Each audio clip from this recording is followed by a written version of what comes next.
Je m'appelle Idrissa Ouedraogo, je fais des films, je suis du Burkina Faso. Ce que j'ai envie de dire, peut-être pas quelque chose directement de moi-même, mais quelque chose que je me suis approprié. C'est de Soyinka, un écrivain nigérian, et qui résume toute ma vision des êtres, des choses, du monde. Le tigre ne crie pas sa tigritude, il bondit sur sa proie et la mange. C'est vrai, l'Afrique a été colonisée, mais elle a tellement appris des autres, leur culture, leur civilisation. Tiens, je peux parler de Bonaparte, je peux parler de Vercingétorix. Mais eux, ils ne savent absolument rien de moi. Et j'ai toujours essayé de démontrer que j'existais. J'ai toujours essayé de faire des choses pour dire que j'avais une culture, mais je l'ai, je suis.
Oui, je suis cinéaste congolais, mais je suis cinéaste originaire d'un pays où il n'y a aucun bureau qui s'occupe du cinéma, aucune institution qui est chargée du cinéma. Je suis cinéaste originaire d'un pays où il n'y a pas de producteurs. Je suis cinéaste originaire d'un pays où la distribution n'existe pas et où il n'y a pas de salle de cinéma en 35 mm. Malgré tout, je suis cinéaste, quoi. Voilà.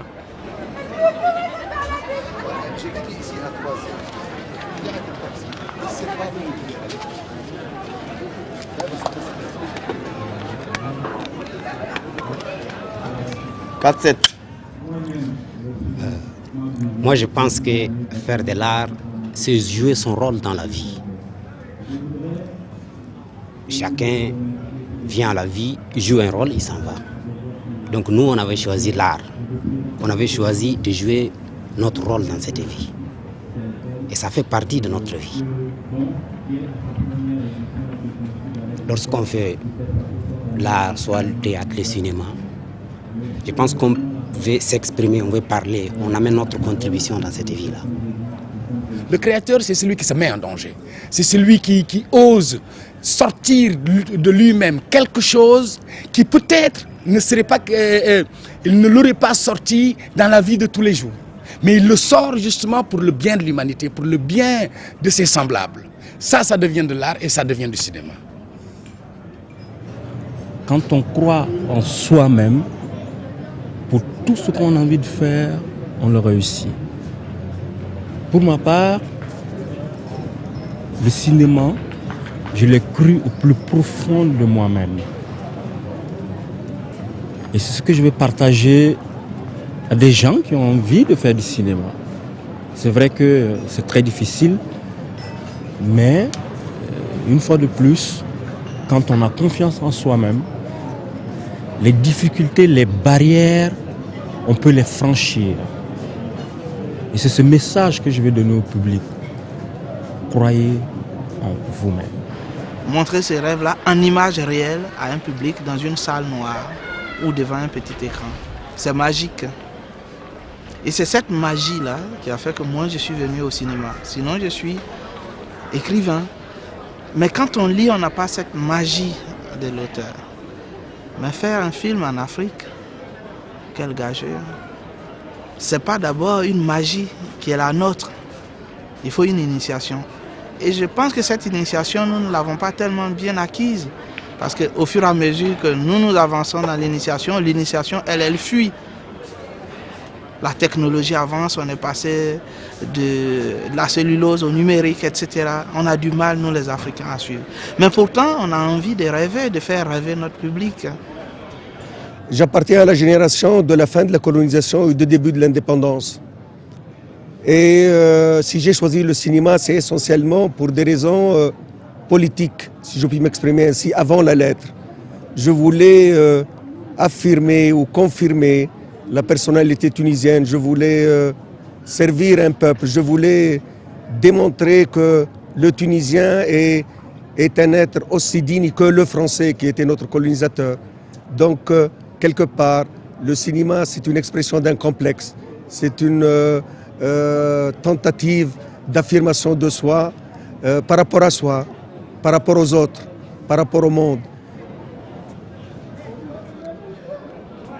Je m'appelle Mohamed Kamara. Je filme des images. Je ne sais pas pourquoi je filme. Mais c'est un combat. L'essentiel est que je ne tombe pas. Alors ça suffit comme ça. Il y a une projection qui m'attend. Merci.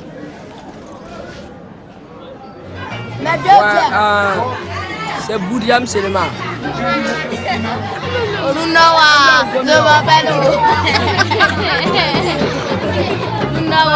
Je m'appelle.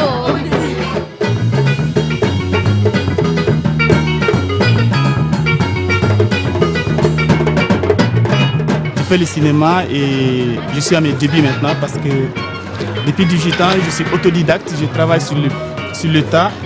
Pendant ces FESPACO, je suis en train de tourner une petite fiction en A8. On refait une fois parce que j'ai la perche. Et papa, est-ce que le son est ça? Lui, il prend le son. Il n'y a aucun problème. Le son est là, il n'y a pas de problème. Le son est là. Ok. Le son est là. Maintenant, essaye de virer toutes les mimiques que tu as. N'en fais pas trop. Tourner un film en Afrique sans moyens, c'est l'enfer. Parce que les subventions, la plupart de l'argent, ça vient de l'Occident. Et chez nous, ce qui est très très fréquent, c'est les moyens techniques et humains. Et le cinéma, on sait que sans argent, ça reste toujours vague. Quand les gens me rencontrent, aujourd'hui, on me dit, Adama, ça fait 2 ans, qu'est-ce que tu fais? J'ai dit, je dors. Mais je crois que c'est de l'eau qui dort et ça va peut-être produire quelque chose, je l'espère bien. Mais entre-temps aussi, je pense aussi à la relève des jeunes cinéastes africains. C'est pourquoi je me suis lancé dans le projet Compte à rebours, un projet que je suis depuis 2 ans, où nous avons formé 6 jeunes producteurs et 6 jeunes scénaristes. Et à présent, il s'agit de former 6 autres jeunes réalisateurs et de pouvoir réaliser les films. On s'est donné 1 an pour finaliser ce projet. Donc, quant à Adama Drabo, on verra quand est-ce qu'il va arrêter de dormir. Je suis tombé dans ce milieu depuis ma tendre enfance puisque je volais de l'argent qu'on me donnait pour aller à l'église, pour donner en offrande. C'est cet argent-là que j'allais utiliser pour payer ma place de cinéma quand j'étais tout petit. Et bien, je crois que c'est de là que j'ai été mal barré. C'est depuis ce temps-là que j'étais tordu et que je suis tombé dedans, quoi. Donc, malheureusement, la passion est là. Malheureusement, je ne sais pas, je suis têtu, j'y crois à fond. Et depuis ces années, je n'ai jamais changé et je pense que je ne changerai jamais. Parce que si je ne fais pas ça, ce sera ma mort. Et je n'ai pas envie de mourir. Je n'ai pas envie que l'Afrique meure. Donc, je me battrai jusqu'au bout. Avec mes petites dents, avec mes petits bras, avec ma petite tête, mais avec un grand cerveau. Et je vais y aller. Je m'appelle Monique Poba. J'ai 36 ans, je fais des documentaires, j'en ai fait 5 jusqu'à présent. Bon, je fais des films pour retourner chez moi, pour me sentir bien chez moi, et chez moi c'est l'Afrique. Et c'est vrai qu'actuellement il y a tout un problème, il y a toute une interrogation qu'on se pose, est-ce qu'on va pouvoir continuer à faire des films? Alors j'ai eu une expérience tout dernièrement avec mon dernier documentaire, Un rêve d'indépendance. C'était une production de l'extérieur, mais j'ai pu travailler avec des gens sur place. Et la grande bataille, c'était de faire respecter les collaborateurs congolais sur le tournage, aussi bien que les collaborateurs belges. Ce qui fait qu'il y a un esprit d'équipe s'en étant suivi, une synergie, un vrai plaisir de tournage. Et cette bataille-là, m'a fait comprendre que l'essentiel, c'est de savoir qu'on ne fait pas ce métier tout seul, qu'on fait ce métier avec les autres, qu'on fait ce métier pour les autres, et que le plaisir des autres est le nôtre en même temps, quoi, le mien en tout cas. On ne peut pas faire du cinéma si on n'aime pas les autres. Si on n'a pas les désirs des autres, on ne peut pas faire du cinéma. Et c'est quelque chose qui manque beaucoup à l'Afrique, la fantaisie. L'Afrique n'aime pas beaucoup l'Afrique. Et moi, j'aimerais que l'Afrique aime l'Afrique.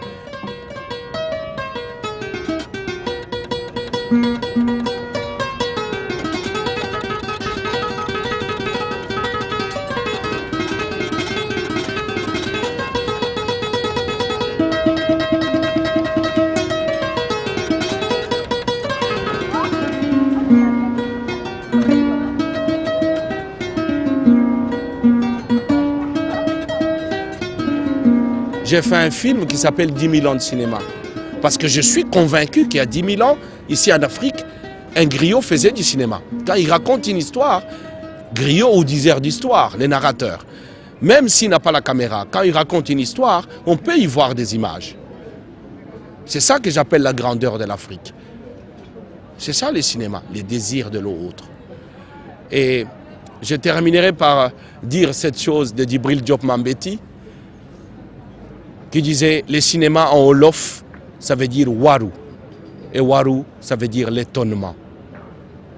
On me dit souvent, est-ce qu'il n'y a pas de contradiction entre le cinéma, la tradition orale, les griots, les traditions? Est-ce que la caméra, c'est une chose qui n'altère pas les valeurs traditionnelles africaines? Pour moi, il n'y a pas de contradiction fondamentale. Parce que le griot, c'est un homme de communication. La caméra, c'est un outil de communication. Donc, si on veut continuer à prendre la parole, à la garder, à la donner, alors on est obligé de s'adapter. Et donc, le cinéma, pour moi, c'est un instrument fabuleux pour les griots. I want to write about the cross-section of Africa, our original history, which have been left, not being put into books, the history that have been left over, the traditional history of the people, which will tell exactly how Africa was 1,000, 2,000, 10,000 years back, before slavery and after slavery. I don't want to write about the other things they have been written in books, which people reread it, and that will be a copy. I want to write about how the Africans were, how they were dressed, how they ate, how they made their music, how their belief, their traditional religion, their social aspects. These are the things originally which were with the Africans and the natives, which were not put into books.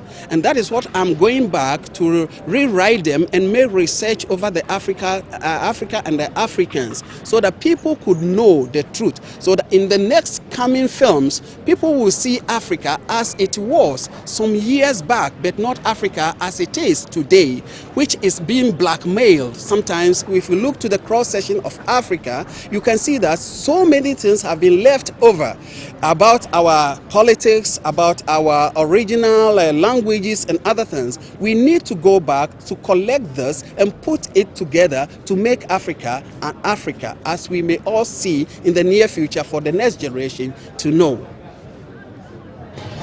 Pas première.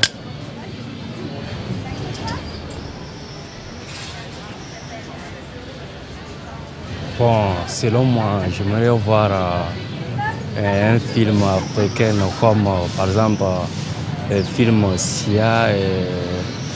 Par exemple, si ça sort à la télé, beaucoup de Burkinabés, beaucoup de gens burkinabés suivent ça correctement. Mais si c'est un film, par exemple un film policier comme ça à la télé, les gens ne suivent pas ça. Puis si on suit ça, on n'arrive pas à comprendre correctement le film policier. Comme ça vient de l'Europe, on ne comprend pas ça. Mais si c'est un film africain comme ça, on suit ça correctement. Puis si on suit ça, on comprend aussi ce que ça peut dire. Sinon, la vérité, c'est qu'actuellement, on est en train de perdre notre culture. Et ce qui est vraiment dommage. culture qui nous servait de repère, que les jeunes maintenant, au lieu de connaître notre culture, de connaître le passé, connaître qui nous sommes, sont en train de se tourner vers la culture européenne qui n'est pas du tout la nôtre. En fait, je crois que le cinéma africain, c'est un peu l'origine de notre nom, c'est notre origine tout court, et on ne peut la voir, on ne peut la découvrir que dans ces films que l'on voit ici, à Ouaga et dans quelques autres lieux, bien sûr.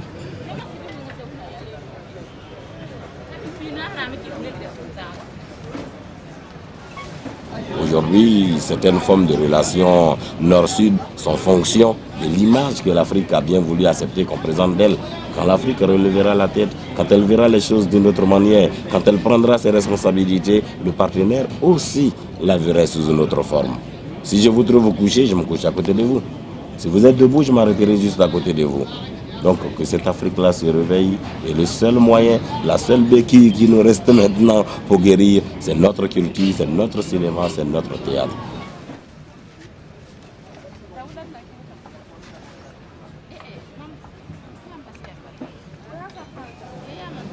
Et ce n'est pas étonnant qu'aujourd'hui, dans tel ou tel pays, il éclate des confusions parce que la culture a fait défaut pour le développement de ces pays. On construit des grands stades de football, on subventionne des équipes nationales, mais on est capable dans nos pays d'avoir le moindre petit théâtre. Il n'y en a pas. Il n'y en a pas. Quand on vient à Ouaga, c'est vrai qu'on vient pour le cinéma. De temps en temps, on aimerait bien aller dans une petite salle, voir les acteurs locaux jouer une pièce locale, écrite par un auteur, quel qu'il soit. Mais vous ne trouverez pas. Quand on vous dit qu'il joue, il joue au Centre culturel français. Je dis à la France, attention, si vous prenez à ces gens à leur apporter un sac de riz tous les jours pour manger, le jour où vous-même vous allez avoir des problèmes, ils vous attendront des jours et des jours, ils ne l'auront pas. Ça va créer les tensions qu'on sait. Vous leur dites, il y a un centre culturel, faites un effort vous-même de créer vos maisons de la culture, vos théâtres, pour donner la possibilité à vos auteurs et à vos acteurs de travailler. Ici va l'Afrique. Et comme on dit chez les Arabes, Inch'Allah.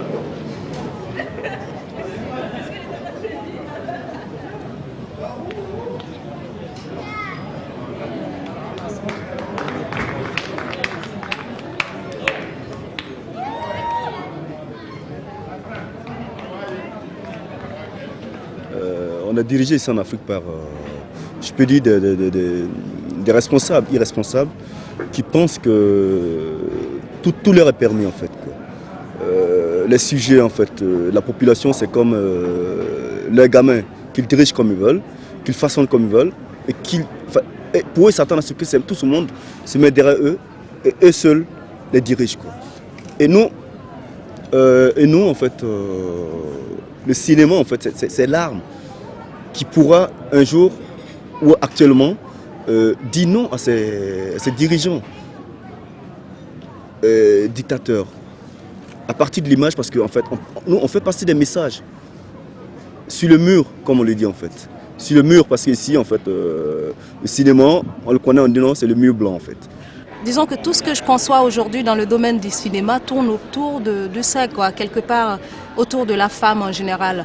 La polygamie, l'excision, les problèmes d'héritage, la condition même de la femme, surtout en Afrique.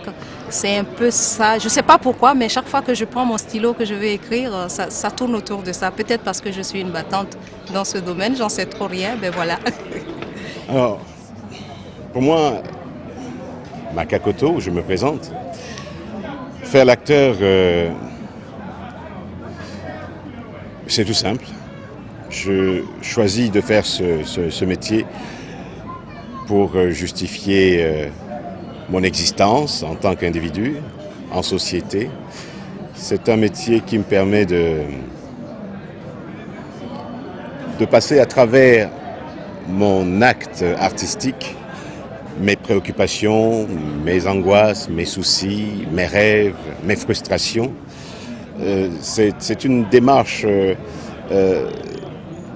très complexe mais complémentaire dans ses complexités. Et si, par exemple, j'ai l'idée un jour de parler de politique, je pourrais parler de politique à travers le cinéma. Si, par exemple, j'ai envie de parler d'économie, des rapports nord-sud, je pourrais passer par le biais du cinéma sur le mode de la comédie de préférence, parce que c'est le mode passe-partout. C'est un métier qui me permet d'être libre aussi. C'est un métier qui me permet, comme là, de m'exprimer en toute liberté, de dire le fond de ma pensée, quel que soit le domaine, d'exister, quoi. C'est un métier de liberté. Et c'est pourquoi je le fais. Et j'encourage tous ceux qui le font à le faire avec beaucoup de sérieux, parce que pour l'Afrique, par exemple, c'est un billet qui permet de prolonger au niveau de l'inconscient collectif le domaine de l'éducation, de l'instruction, quand on y met de la substance. Bonjour, je m'appelle Justine Mévi, j'ai 19 ans, je suis actrice comédienne. Vous êtes tous sans ignorer que le monde du cinéma commence à devenir un cercle assez restreint. Les acteurs n'ont pas l'occasion de prouver ce dont ils sont capables. Ils sont très souvent relégués au second plan. Et nous remarquons dès maintenant que seuls les acteurs qui sont reconnus sur le plan international ont des rôles à jouer. Mais moi particulièrement, je ne fais pas le cinéma pour chercher un revenu que ce soit. Je fais le cinéma parce que je me dis, quand on fait quelque chose qui nous plaît, ça ne peut que marcher. Alors en fait, moi j'ai un petit coup de gueule, en fait, donc je vais en profiter, puisque vous êtes là, pour vous l'énoncer. Donc moi, ma réalité, c'est que je suis une femme africaine qui habite à Paris, je suis comédienne. Les rôles dans le cinéma ou dans le théâtre français sont des caricatures pour les comédiens noirs. Il y en a marre. Je n'ai pas envie de jouer les prostituées, les femmes de ménage, les infirmières. J'ai d'autres choses à dire, j'ai beaucoup de choses à dire. Je suis contente enfin d'avoir pu m'exprimer dans un joli personnage qui est profond. Et ça, je l'ai fait justement sur mon continent qui est donc l'Afrique. Parce que d'un seul coup, c'est quand même un truc exceptionnel, c'est quand j'arrive au casting à Paris, alors on me reçoit, ça se passe bien, parce que je pense quand même que je joue pas comme une pomme de terre. Et puis après, on renvoie des mots à mon agent lui disant elle n'est pas africaine, elle est antillaise. D'accord. Elle n'est pas africaine, elle est antillaise. Alors ça veut dire quoi? Ça veut dire que pour eux, dans leur œil d'Européens, il y a une seule beauté de la femme africaine, une seule couleur de peau, et que si on n'est pas trop foncé et qu'on a peut-être des traits fins, eh ben on est antillaise.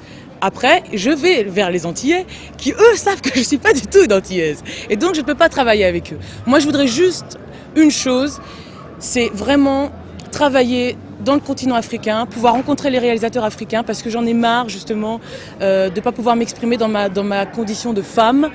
Et voilà. La fille qui va parfaitement se griller dans... Ça, c'est un producteur de saké. Là, c'est Takano Hana, le champion du monde des sumo. Julian Rachlin, un violoniste. Almodovar. C'est un livre, le passage de la fin du siècle, avec des gens qui ont marqué le siècle. Avec le ballon rond. Le ballon rond, c'est le prétexte. C'est tout. Mettez-vous un tout petit peu plus au milieu, devant l'objectif. Voilà.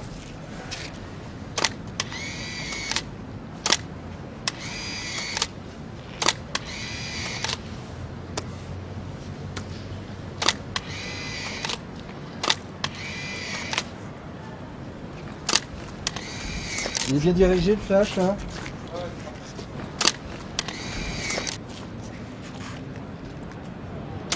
Troisième. J'ai juste une histoire à raconter, celle d'un ami dont je tairai le nom.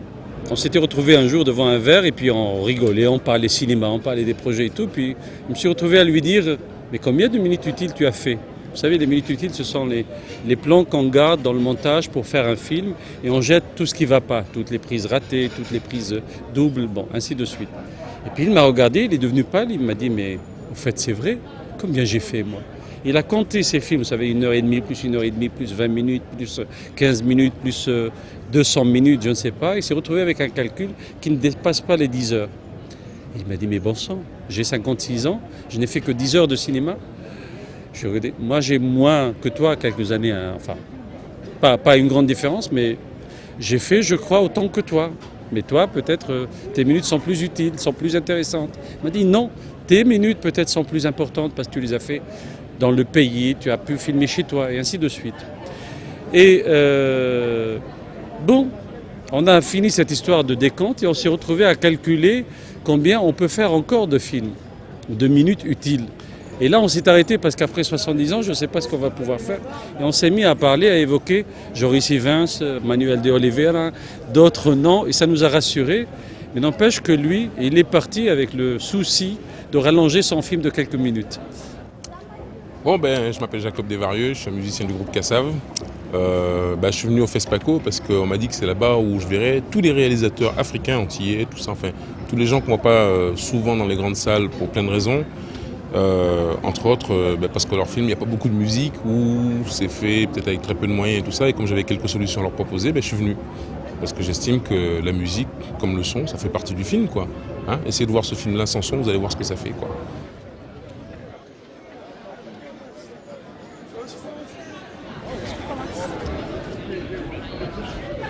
Je m'appelle Traoré Aïssatou, on m'appelle aussi Nastou.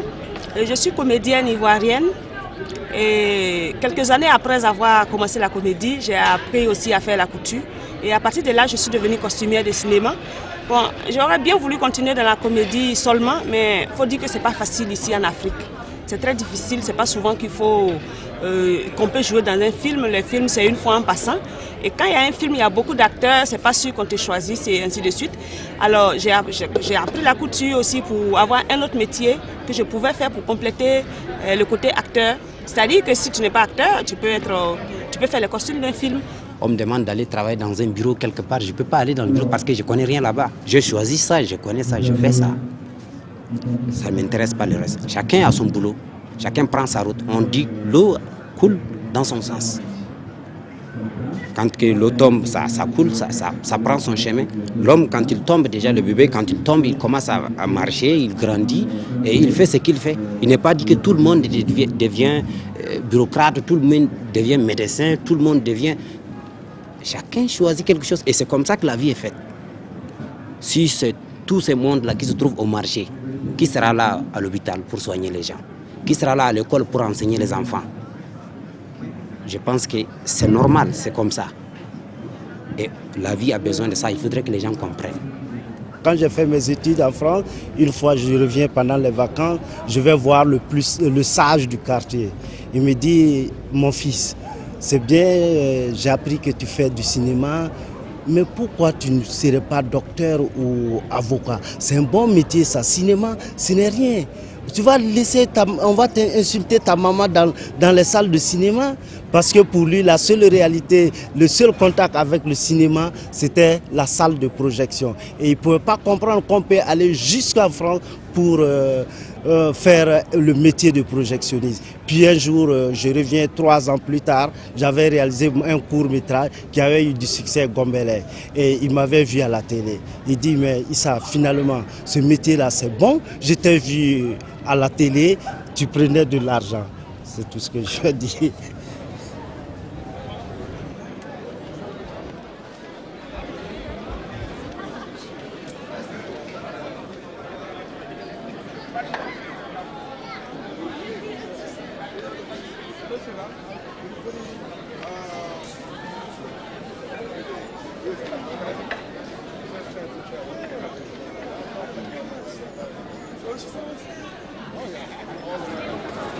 I'm Ta Chamberlain, come all the way from Cameroon, an artist, musician, a comedian who wanted to travel to Europe by land. With some few difficulties, I have to pass the night into the sea with a boat from Limbe to Nigeria. Reaching in Nigeria under hard struggle, I have to drive down to Lagos. In Lagos, I have to continue my journey, reaching Lomé to Togo, Ghana, passing other African countries, right up to Burkina Faso. I went to Mali with all my video cassettes, with all what I prepared. Sorry, all what I prepared. My cassette with me. Reaching in Morocco, they have to deport me back to Nigeria. In Nigeria, I have to face some difficulties. Financial assistance, nobody to help me. Look at the way Africa is living. People who have the means, but they couldn't have, they also don't have the means. As an hustler, my father left me at the age of 3 years. My father died and my brother took a lot of care of me right up to this moment. Well, I'm very sorry to be an African. More to that, I don't feel that satisfaction because nobody cared for my life, but I struggle as a hustler. And I wish, by the grace of God, everything is going to be all right. Myself, I thank everybody. Well, I reached in Burkina Faso. I tried to obtain a badge to assist to FESPACO, but there's no means due to lack of assistance, financial difficulties. I have to break down. But anyway, I'm still struggling. I may have an achiever. I'm somebody who loves cinema, who loves comedy, who loves music, who sympathizes love with everybody. Africa, we are all Africa. Africa, people, they don't have any possible means to help others, but some they have the possible means, but they close their eyes and they lock their ears, of which that is not what we expect in Africa. We need to build a world in Africa to help the new generation coming behind us. We are all Africa, we are all one. And we don't have the right to distinguish you are a white or you are a black. We are all men in this world. Men, and we are all men.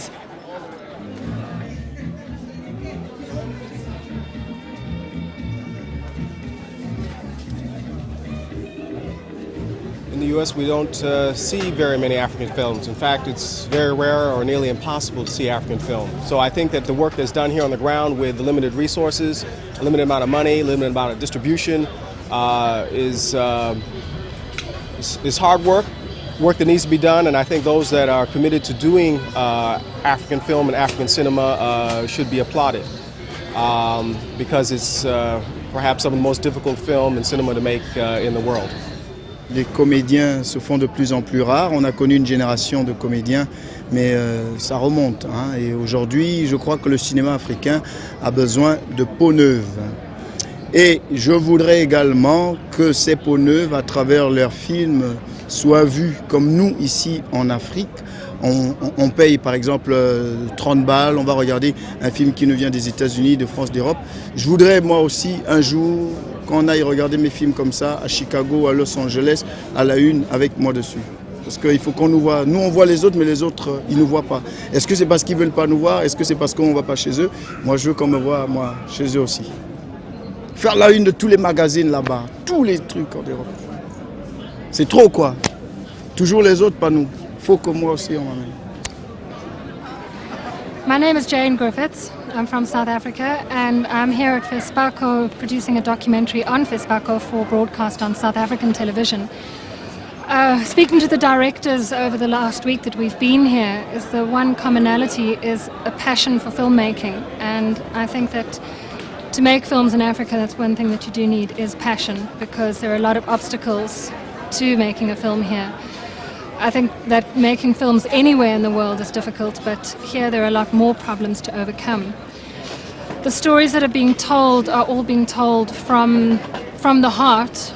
They're very personal stories that are being told. I think that as we go into the new millennium, African filmmakers and African cinema has to really look at the image that they are putting across to the rest of the world. Hollywood is such a PR for the US. Everyone knows what the United States looks like, even if they haven't been there. Whereas with Africa, what everyone knows about Africa is what CNN tells them. And that fits into the little 10-second or 2-minute soundbite. And I think it's the role of the African cinematographers to change that image of Africa. We need to show the rest of the world that Africa is not all about AIDS and famine and poverty, and although that is a part of Africa, that there is another side of Africa that doesn't get shown. We have to understand and recognize the needs to have an independence in terms of what we make, what we speak about, how we represent ourselves on screen. Otherwise, we're giving away the false ideas and false images, and which in turn imprisons us and imprisons our mind. Having said that, it's another form of which we can either let ourselves be colonized or by Hollywood, feeding people information about who we are, or by any government who finances our films, telling us what sort of films we should make and where we should go and what we should do. Notre problème, c'est la distribution de nos films. Il y a des gens qui écrivent sur nos films dans nos pays qui ne les connaissent même pas.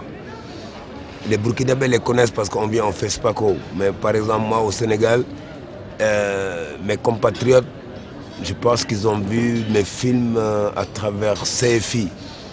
Et c'est un peu dommage parce que j'aurais bien aimé que ce fût la télévision sénégalaise ou la distribution sénégalaise qui montre mes films. Le cinéma africain, ou plutôt les cinémas africains, c'est essentiel pour la diversité cinématographique dans le monde. L'ennui naquit un jour de l'uniformité, a dit le poète. Eh bien, nous ne voulons pas mourir d'ennui. Nous avons besoin de cinématographie nationale forte, de cinématographie africaine forte. Alors, on essaie d'y contribuer. Le cinéma africain, disons que c'est un cinéma négropolitain. Qu'est-ce que j'entends par négropolitain? C'est parce que c'est un cinéma qui est entièrement produit par la France, ou bien peut-être un peu par l'Angleterre, ou bien parfois l'Allemagne. Ce qui veut dire que c'est un cinéma métissé, c'est un cinéma mulâtre, c'est un cinéma à connotation d'acculturation parce que le bailleur de fonds, c'est-à-dire les producteurs européens, ils veulent quand même faire passer le message occidental, comment dirais-je encore, acculturer l'Africain par la présence européenne dans leurs films, ou bien que le thème traite au moins une rencontre entre noir et blanc, ou bien, je ne sais pas moi, faire de telle sorte que toute l'équipe soit des blancs, des Français et quelques Sénégalais, c'est-à-dire on est là comme manœuvre spécialisée à écrire un scénario, à le réaliser des fois comme ils veulent, et puis l'affaire t'échappe, tu es là, tu ne peux pas contrôler ton film et tout ça. Et tu reviens en Afrique pour dire que oui, il faut qu'il y ait un cinéma africain. Et ce cinéma africain, comment le réaliser? Parce que déjà, nos États sont beaucoup plus concernés par la politique ou bien par n'importe quelle autre chose. Ils te disent, oui, le cinéma est très cher, il faudrait faire des courts-métrages. Et après, ils te disent, mais non, il faut faire la vidéo. Et bientôt, ils vont nous dire de faire des photos parce que on ne parvient absolument pas à faire sortir nos scénarios de nos casiers. Et je trouve que c'est dommage, vraiment dommage, que l'Afrique ne puisse pas s'exprimer à l'orée du 3e millénaire où l'image africaine, la musique, la chanson et tout ont déjà influencé la culture universelle. Ne reste que l'image. Et cette image, il faudrait bien qu'on la produise, qu'on la projette. C'est le meilleur vecteur d'une intégration. Voilà.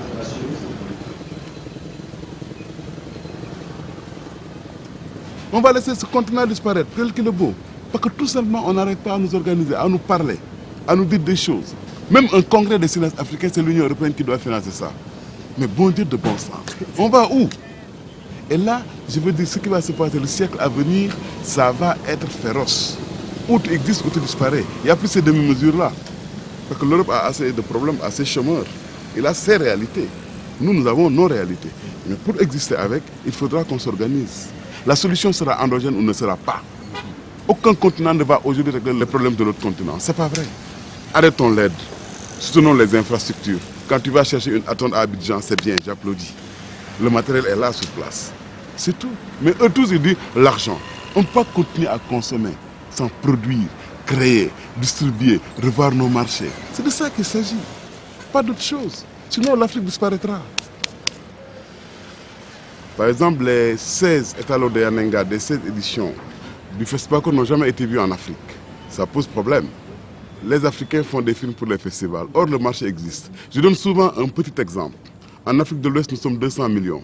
Si chaque État soutient une salle de cinéma, il y aurait 16 salles. Nous sommes 200 millions donc. Si 10% voient le film, ça fait 20 millions. À 100 francs CFA, ça fait 2 milliards. Je ne connais pas encore un film panafricain qui aura coûté 2 milliards. Et en même temps, tu règles ce problème de distribution, de marché, tu relances la production. Parce que je ne connais pas, de par le monde, un producteur, un investisseur dans le cinéma à qui tu proposes un deal, parce qu'appelons-le, c'est un deal. Dis, tu as un projet, donc tu lui proposes un deal en lui disant que tu as 16 salles. Et derrière ces 16 salles, il y a 2 milliards au niveau du marché qui puissent le refuser. Maintenant, bon, les gens ne le font pas. Pourquoi? Parce que c'est toujours le cinéma des réalisateurs. À savoir, je galère, c'est le mot, pendant 5 ans, j'ai un petit scénario qu'on agrandit, je vais à la coopération, ça se raréfie au niveau bilatéral de toute façon. Maintenant, la mode, c'est l'Union européenne depuis quelques années, parce que l'Europe s'intègre. Qu'on règle nos problèmes entre nous d'abord pour faire face au Nord qui s'est organisé. Parce que je ne pense pas qu'il puisse y avoir, dans ce cas de la mondialisation, globalisation, une existence qui, quand on n'est pas soi-même. Si aujourd'hui l'Afrique représente 2%, parce qu'on parle de marché du commerce mondial, mais elle est inexistante au moment où les grands ensembles se font. Il y aura l'euro, le dollar, les grandes monnaies sont en train de se faire. Qu'est-ce que nous allons continuer à faire nous? À être délaissés pour compte par nous-mêmes. J'aimerais que le cinéma africain change un peu de visage, qu'on arrête de dire cinéma africain en lui donnant un caractère de carte postale de l'Afrique ou comme on dirait cinéma calebasse, que ce soit des films vivants parce que l'Afrique a beaucoup de choses à raconter, l'Afrique a de belles histoires et ça vit vraiment, donc le cinéma africain devrait vivre autant ou plus. Voilà, c'est tout ce que j'avais à dire.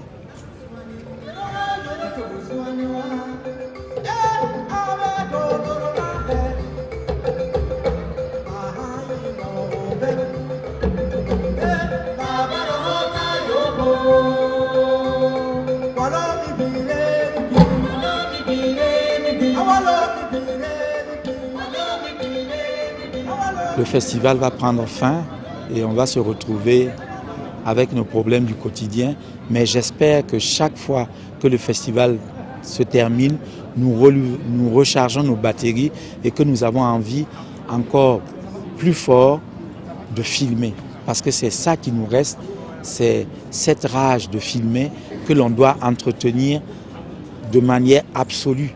Parce que c'est seulement cela qui peut garantir qu'en dépit des difficultés que nous avons, nous allons continuer de raconter ces histoires que les spectateurs vont découvrir chaque soir dans les salles et qu'ils brûlent de voir en définitive.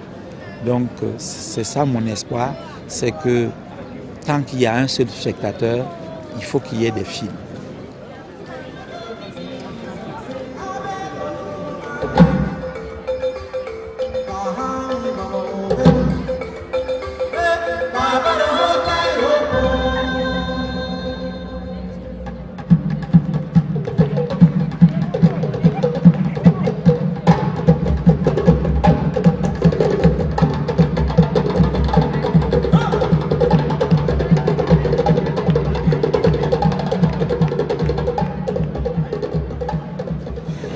Je ne sais pas, est-ce que l'Afrique peut inventer son cinéma? Probablement qu'elle a commencé déjà à l'inventer parce que les films sont tellement différents.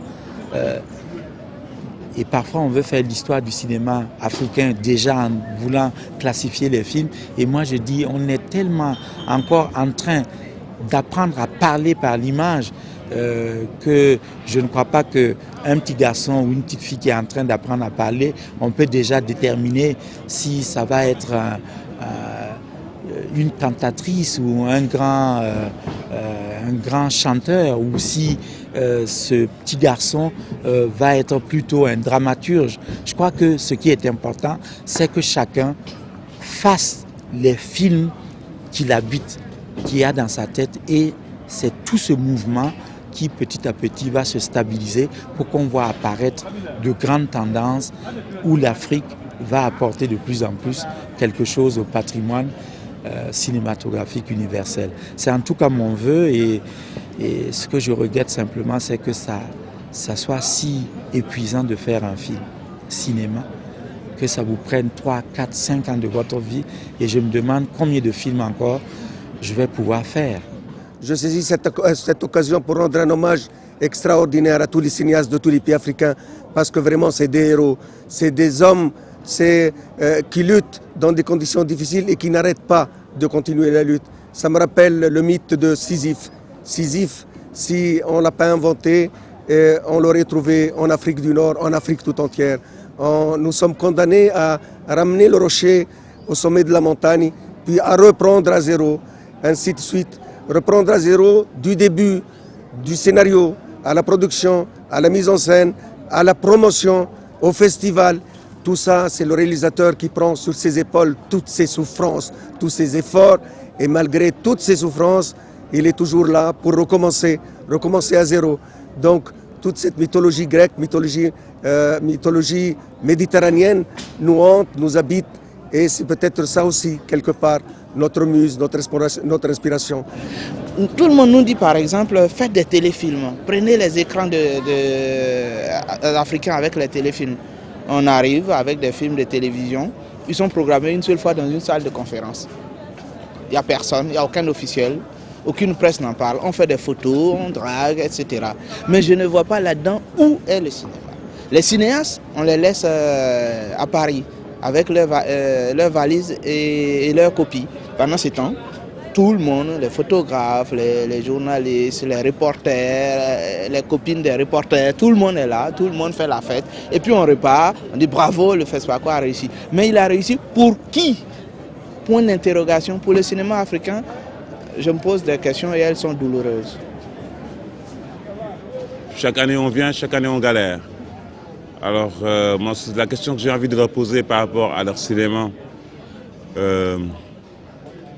dont ils parlent d'un cinéma africain, où moi, je déteste de toute façon cette appellation du cinéma africain. Je dis, nous avons beaucoup de cinéma en Afrique, nous avons des cinémas, et que si Ouagadougou continue de se camper dans un cinéma africain, moi, je pense que je ne viendrai plus à Ouagadougou. Je me présente, Hadi Silla, écrivain, cinéaste. Je voudrais dire peu de choses. Je voudrais d'abord parler de la promesse que Senghor nous avait faite quand nous étions jeunes. Il nous avait promis un monde meilleur, un monde où l'art serait au centre de la société. Cette promesse n'a pas été tenue. Nous écrivons des livres dont nous ne toucherons jamais les droits d'auteur. William Sassine, un des plus grands écrivains africains, est mort pratiquement de faim en Guinée. Sinon, nous écrivons et nous essayons aussi de faire des films qui ne seront jamais produits ou qui ne seront jamais vus par le public auquel ils sont destinés. Pendant ce temps, il y a des gens dans des salons qui savourent des petits fours et qui boivent du champagne. Et pendant le même temps, nous qui sommes invités ici au festival de Ouagadougou dans la rubrique Panorama du cinéma africain, nous n'avons même pas le billet pour venir à Ouaga présenter nos films. Je voudrais dire tout simplement à tous ces businessmen et à tous ces gens qui sirotent dans des salons et qui font des colloques que quelles que soient les conditions dans lesquelles ils nous mettront, nous ferons notre travail. Parce que notre travail se trouve dans la résistance. Et je citerai un de mes amis qui est en train d'écrire justement un livre sur la résistance. L'histoire, c'est dégueulasse.